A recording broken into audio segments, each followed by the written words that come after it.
My name is W. Clement Stone. As General Manager of the Napoleon Hill Associates, it is my privilege to introduce you to Napoleon Hill. How do you do?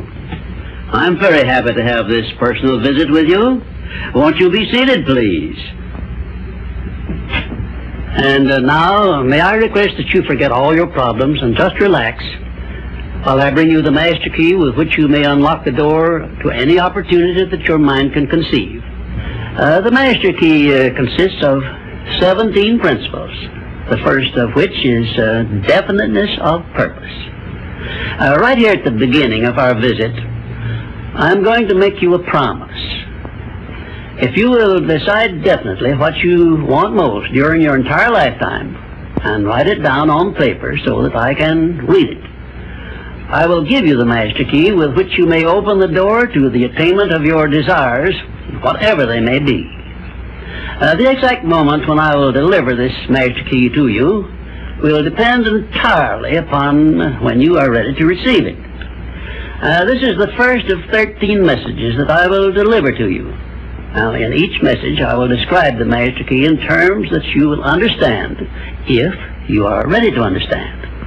And now I shall give you the first cue as to the nature of the great master key which has been responsible for all the great successes in every calling, in every part of the world.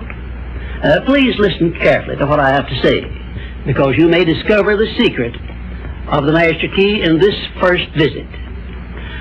You may get your first cue as to the nature of the great master key when I tell you that psychologists have discovered a natural law which is the very foundation of all personal successes.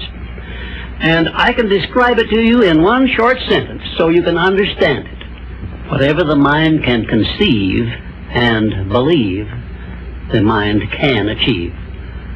Isn't that a profound statement? You will notice that it says nothing about the need for education, but simply that whatever your mind can conceive and believe, your mind can achieve. Now, if you want evidence that the mind can achieve whatever the mind can conceive without the benefit of formal education, you only have to remember that Thomas A. Edison conceived the idea of becoming an inventor and lived to become the world's greatest scientist in the field of invention, with only 3 months of common school education. When I first heard Andrew Carnegie describe this natural law, which makes it possible for you and I and everyone else to write his own price tag in life and attain it, I became so enthused over it that I began to search for the power back of it, and my curiosity led me finally to the discovery of the master key, which I shall reveal to you if you are ready to receive it. My search led me to the study of the spiritual forces with which all of us are blessed. And it was in this field that I came upon a clue which has enabled me to help millions of people to find their earthly destinies. I want to describe my discovery in the simplest terms possible, because it will reveal to you why it is true that whatever the mind can conceive and believe, the mind can achieve, regardless of how many times you may have failed in the past or how lofty your aims and hopes may be. I caught my first fleeting glimpse of the profound law which provides the means by which we may choose our own purpose in life and attain it, while I was being coached by Andrew Carnegie during the organization of the Science of Success philosophy. I had just finished telling Mr. Carnegie that I feared he had chosen the wrong person to give the world the first practical philosophy of personal success because of my youth, my lack of education, and my lack of finances. Well, at this point, Mr. Carnegie delivered a lecture that I shall never forget, because it changed my entire life and paved the way for my helping to change the lives of millions of people, some of them not yet born. Let me call your attention to a great power which is under your control, said Mr. Carnegie, a power which is greater than poverty, greater than the lack of education, greater than all of your fears and superstitions combined. It is the power to take possession of your own mind and direct it to whatever ends you may desire. This profound power, Mr. Carnegie continued, is the gift of the Creator, and it must have been considered the greatest of all of his gifts to man, because it is the only thing over which man has the complete and unchallengeable right of control and direction. When you speak of your poverty and lack of education, Mr. Carnegie explained, you are simply directing your mind power to attract these undesirable circumstances, because it is true that whatever your mind feeds upon, your mind attracts to you. Now you see why it is important that you recognize that all success begins with definiteness of purpose, with a clear picture in your mind of precisely what you want from life. Then Mr. Carnegie continued his speech with a description of a great universal truth which made such an impact upon my mind that I began then and there to give myself a new outlook on life, and set up for myself a goal so far above my previous achievements that it shocked my friends and relatives when they heard about it. Everyone, said Mr. Carnegie, comes to the earth plane blessed with the privilege of controlling his mind power and directing it to whatever ends he may choose. But, he continued, everyone brings over with him at birth the equivalent of 2 sealed envelopes, one of which is clearly labeled, the riches you may enjoy if you take possession of your own mind and direct it to ends of your own choice. And the other is labeled, the penalties you must pay if you neglect to take possession of your mind and direct it. And now let me reveal to you, said Mr. Carnegie, the contents of those 2 sealed envelopes. In the one labeled riches is this list of blessings. 1, sound health.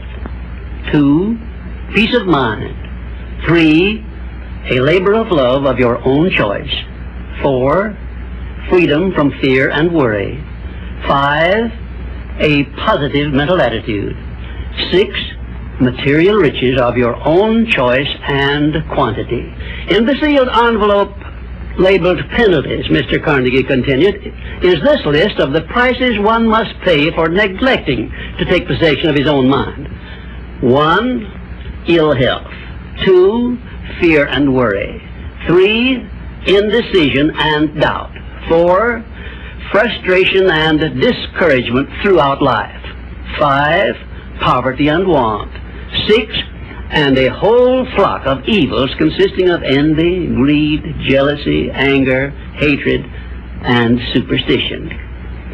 Now, my mission in life is to help you and everyone who needs my help to open up and use the contents of the sealed envelope labeled riches.